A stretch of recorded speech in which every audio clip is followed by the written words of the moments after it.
नारळी पौर्णिमेनिमित्त वरळी कोळीवाड्यात आदित्य ठाकरे आणि एकनाथ शिंदे आमने सामने। दोनही पक्षांच्या कार्यकर्त्यांमध्ये राडा, काही काळ तणावाचेही वातावरण।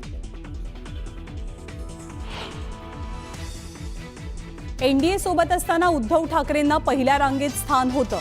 आता ठाकरेंचं दिल्लीत काय स्थान आहे हे समोर आलं। देवेंद्र फडणवीसांचा निशाणा।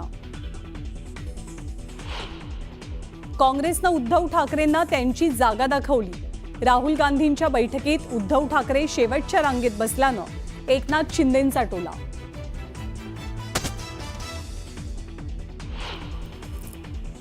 बंगळुरूमध्ये राहुल गांधींचा निवडणूक आयोगावर पुन्हा हल्लाबोल। मी संसदेत संविधानासमोर शपथ घेतली आहे। शपथ मागणाऱ्यावरनं राहुल गांधींचा वाद। तसंच इलेक्ट्रिक डेटाही देण्याची मागणी। भाजप नेत्यांचा राहुल गांधींवर पलटवार। राहुल गांधींनी बिहारमधल्या पराभवाचं कारण आधीच शोधलंय। अमित शहांची टिप्पणी तर राहुल गांधींचे आरोप कपोलकल्पित। देवेंद्र फडणवीसांचं प्रत्युत्तर। केंद्रीय मंत्री नितीन गडकरी आणि शरद पवारांचा दिल्ली ते नागपूर एकाच विमानातनं प्रवास। प्रवासादरम्यान दोघांमध्ये चर्चा, राजकीय वर्तुळातही कुजबूज।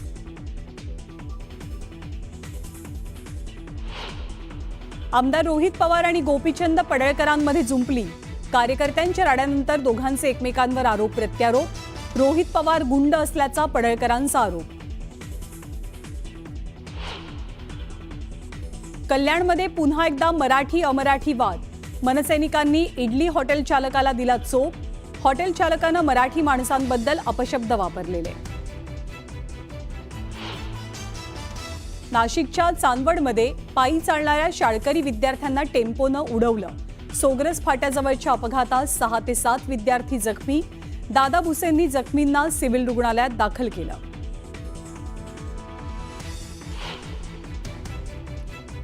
पंतप्रधान नरेंद्र मोदी आणि रशियाचे अध्यक्ष व्लादिमीर पुतीन यांच्यात चर्चा। युक्रेनच्या मुद्द्यावर चर्चा झाल्याची माहिती। ट्रम्प यांच्या टॅरिफ बॉम्बनंतर चर्चेला महत्त्व।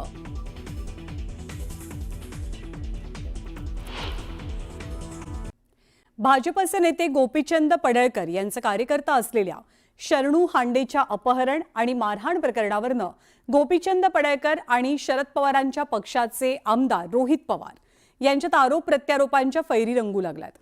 आरोपींनी रोहित पवारांना व्हिडिओ कॉल केल्याचा आरोप शरणू हांडेनं केलेला आहे। तर रोहित पवार हे सगळे आरोप फेटाळून लावताना आपल्याला या प्रकरणामध्ये अडकवण्याचा डाव असल्याचा आरोप करतात। पडळकर रोहित पवारांमध्ये आरोप प्रत्यारोप।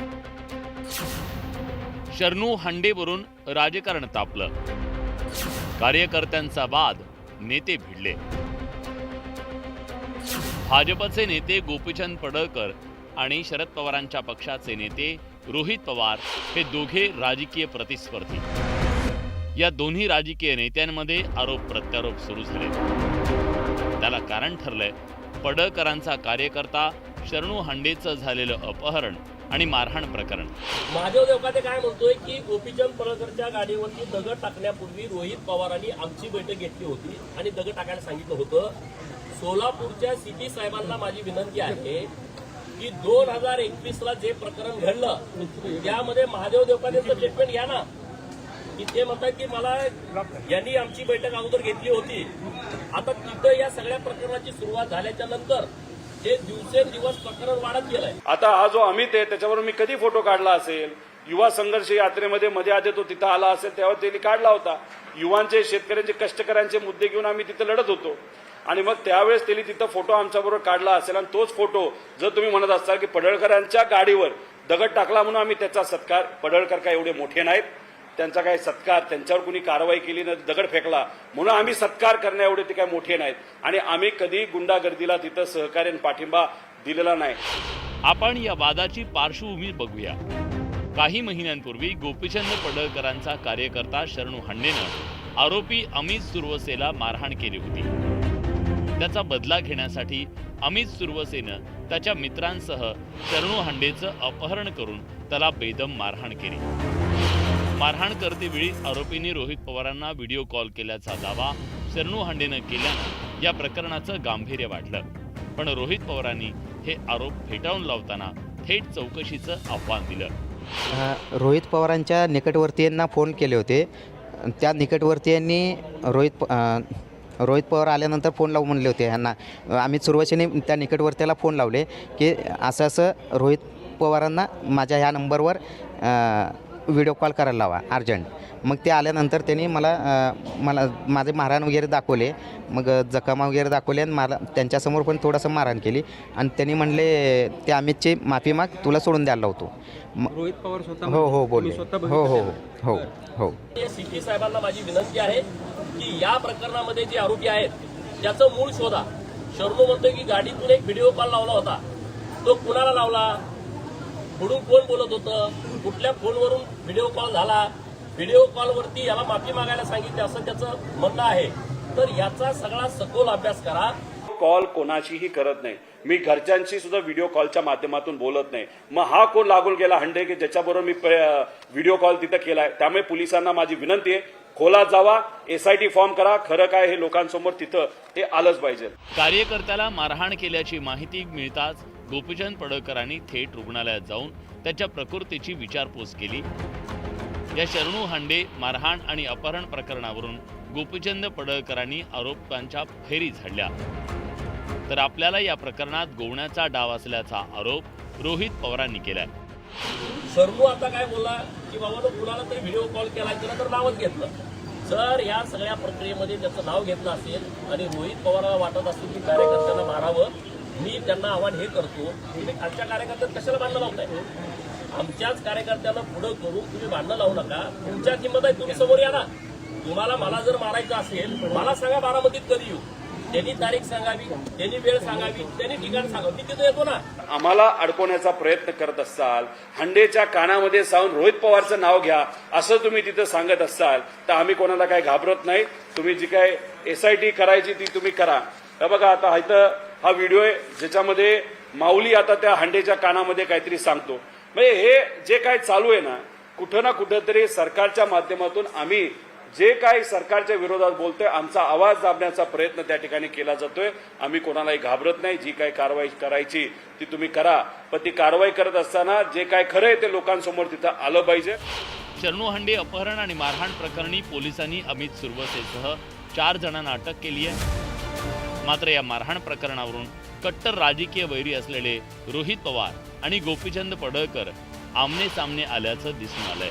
प्रीतम पंडितसह bureau report, news 18 Lokmat, Solapur. दुसरीकडे लोकसभेचे विरोधी पक्षनेते राहुल गांधींच्या निवासस्थानी गुरुवारी इंडिया आघाडीची बैठक पार पडली. पण या बैठकीतल्या चर्चेपेक्षा जास्त गाजले ते या बैठकीतले फोटो. या फोटोंवरनं उद्धव ठाकरेंवरती शिंदेंच्या शिवसेनेनं टीकेचे आसूड ओढत ठाकरेंच्या आत्मसन्मानाबाबत प्रश्न उपस्थित केले. असं नेमकं काय होतं या फोटोंमध्ये ज्यामुळे ठाकरे पितापुत्रांवरती शिंदेंच्या सेनेचे नेते घसरलेले पाहायला मिळाले? जाणून घेऊया या रिपोर्टमधनं.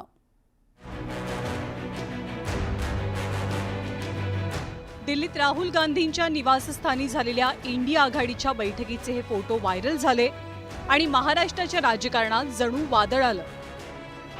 त्यांना त्यांची जागा, काँग्रेसने त्यांची जागा दाखवली असेल. हिंदुत्व सोडलं, विचारधारा सोडली आणि आता पदरात पडलं काय? शेवटची रांग, अपमानाची शेवटची रांग. ही उद्धव ठाकरे यांची दशा संजय राऊत सारख्या गांजा राऊत जे आहेत, मी त्यांना गांजा राऊत म्हणतो, त्यांनी त्या भांडीघाशामुळे उद्धव ठाकरे यांच्यावर आलेली आहे. हास्यास्पद आहे, अगदीच बालिश आरोप आहे. इन्फॉर्मल गेट टुगेदर होता, कोणी कुठेही बसलं होतं. हे राजकीय वादळ उठण्यामागचं कारण काय असा प्रश्न तुम्हाला पडला असेल तर त्याचं उत्तर दडलंय राहुल गांधींसमोर बसलेल्या इंडिया आघाडीच्या नेत्यांच्या आसन व्यवस्थेत. आता तुम्ही म्हणाल की बैठकीत तर इंडिया आघाडीचे सगळेच नेते फोटोत दिसतात, मग वाद होण्याचं कारण काय? तर त्यासाठी तुम्हाला हा फोटो जरा झूम करून पाहावा लागेल. कारण या बैठकीत ठाकरे पितापुत्रांना स्थान मिळालंय ते शेवटच्या रांगेत आणि हाच धागा पकडून शिंदेंच्या शिवसेनेनं ठाकरेंच्या शिवसेनेच्या स्वाभिमानावरती हल्ला चढवलाय.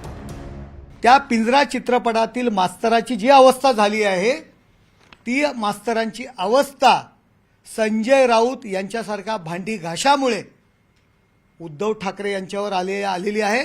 कशी नशिबाने थट्टा आज माझी मांडली, ही उद्धव ठाकरे यांची दशा संजय राऊत सारख्या गांजा राऊत जे आहेत, मी त्यांना गांजा राऊत म्हणतो, त्यांनी त्या भांडी घाशामुळे उद्धव ठाकरे यांच्यावर आलेली आहे.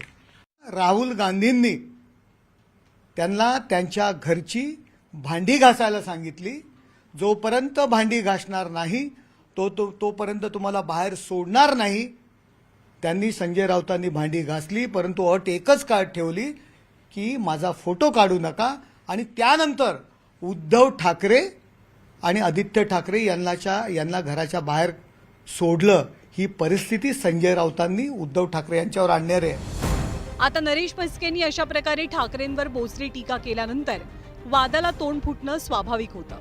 कारण शिवसेनेनं उद्धव ठाकरेंना आत्मसन्मानाचीच आठवण करून दिली. आणि फक्त शिंदेंच्या शिवसेनेनंच ठाकरेंवर टीकेचे बाण सोडले असं नाही, तर भाजपनंही ठाकरेंना डिवचण्याची संधी काही सोडली नाही. हिंदुत्व सोडलं, विचारधारा सोडली आणि आता काँग्रेससोबत राहिले. गेल्या 2-3 वर्षामध्ये कधी आठवलंय माननीय बाळासाहेब ठाकरेंना काँग्रेस नेत्यांनी हिंदू हृदय सम्राट म्हटलंय? कधी आठवलंय काँग्रेस नेते बाळासाहेब ठाकरे यांच्या स्मृतीस्थळावर जातात? कधी राहुल गांधी सोनिया गांधी मातोश्रीला आल्यात? आठवतंय? या सगळ्यांची उत्तरं नाही. शेवटी काय, हिंदुत्व सोडलं, विचारधारा सोडली आणि आता पदरात पडलं काय? शेवटची रांग, अपमानाची शेवटची रांग. शिवसेनेनं सत्तेसाठी काँग्रेसचा हात पकडल्याच्या मुद्द्यावरनं ठाकरेंची राजकीय कोंडी करण्याचा प्रयत्न सातत्यानं होतो. त्या प्रयत्नांना एक प्रकारे बळ मिळालं ते या फोटोंमुळे. ठाकरेंच्या दिल्ली दौऱ्याच्या भेटीगाठींवर निशाणा साधणाऱ्या एकनाथ शिंदेंनी सुद्धा ठाकरेंना काँग्रेसनं त्यांची योग्य जागा दाखवल्याचा दावा केला. स्वाभिमान जेव्हा जे घाण टाकतात, बाळासाहेबांचे विचार विकतात, सोडतात, त्यांना त्याचं काही वाटणारच नाही. आणि मग त्यांना त्यांची जागा, काँग्रेसने त्यांची जागा दाखवली असेल. त्यामुळे मी त्याच्यावर काही प्रतिक्रिया देऊ इच्छित नाही. दिल्लीतील ठाकरेंच्या मानपमानाचा हा सगळा वाद गांडूळ, गांजा आणि भांडी घासण्यापर्यंत नेत्यांनी नेऊन ठेवला. त्यामुळे ठाकरेंच्या शिलेदारांनी सुद्धा ठेवणीतले बाण बाहेर काढले आणि टीकाकारांची तोंड बंद करण्याचा प्रयत्न केला. अरे त्या मस्केला सांग, दुतोंड्या गांडुळा, बाळासाहेब ठाकरेंची शिवसेनेच्या नावाची शिवसेना तोडताना तुम्हाला हे दिसलं नाही का? मान अपमान. हां, इथे येऊन चाटुगिरी करता मोदी आणि शहांची महाराष्ट्र, तेव्हा तुम्हाला शिवरायांचा महाराष्ट्र दिसत नाही का? आमचं बघू ना, आमचं बघू घ्या. संजय राऊत हे गांजा राऊत आहेत, भांडी घाशे आहेत. दोन्ही घरचे भांडी घाशे आहेत. पूर्वी पवार साहेबांच्या घरचे भांडी घासायचे, आता राहुल गांधी यांच्या घरचे भांडी घाशा आहेत. ठाकरे आणि शिंदेंमध्ये रंगलेल्या वादात खासदार सुप्रिया सुळेंनी उडी घेतली. कारण राहुल गांधींच्या निवासस्थानी झालेल्या बैठकीत खुद्द सुप्रिया सुळेही हजर होत्या. त्यामुळे सगळ्या राजकीय वादात सुप्रियाताईंची साक्षही महत्वाची ठरली. हास्यास्पद आहे, अगदीच बालिश आरोप आहे.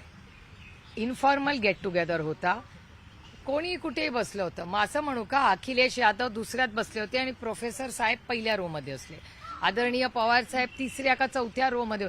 असं काही बसण्याची सिस्टम नव्हती. तो काही प्रोटोकॉलचा कार्यक्रम नव्हता. आम्हाला सहकुटुंब, आम्हाला एकत्र जेवण्यासाठी बोलवलं होतं. त्याच्यामुळे त्याच्यात एक प्रेझेंटेशन होतं, ज्याला जिथे वाटलं तिथे तो बसला. तो काय सरकारी कार्यक्रम नव्हता. तुम्ही महाराष्ट्राच्या माजी मुख्यमंत्र्यांना बोलवता आणि त्यांना शेवटच्या रांगेत बसवता. सुप्रिया सुळे पण पुढे बसतात.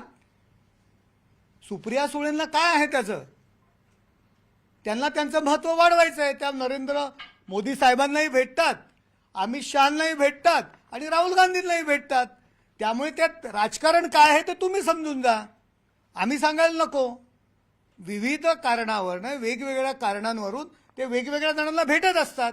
त्यामुळे सुप्रिया सुळे काय म्हणतात त्याच्यावरती डिपेंड नसतं. सत्ता असो किंवा नसो, राज्याच्या राजकारणात मातोश्रीचं स्थान कायमच वरचढ राहिलंय. देशातल्या मोठ्या नेत्यानंही त्याचे प्रोटोकॉल दूर सारत मातोश्रीवरती पायधूळ झाडल्याचं देशानं पाहिलंय. त्यामुळे जेव्हा मातोश्रीचे वारसदार उद्धव ठाकरे राहुल गांधींच्या घरी शेवटच्या रांगेत दिसले, तेव्हा त्याचे राजकीय पडसाद उमटणं आपसुकच घडलं. पण ठाकरेंच्या खुर्चीवरनं कोण कोणाचे पाय ओढण्याचा प्रयत्न करू पाहतंय, याचीही चर्चा राजकीय वर्तुळात रंगली आहे. Bureau report, news 18 Lokmat.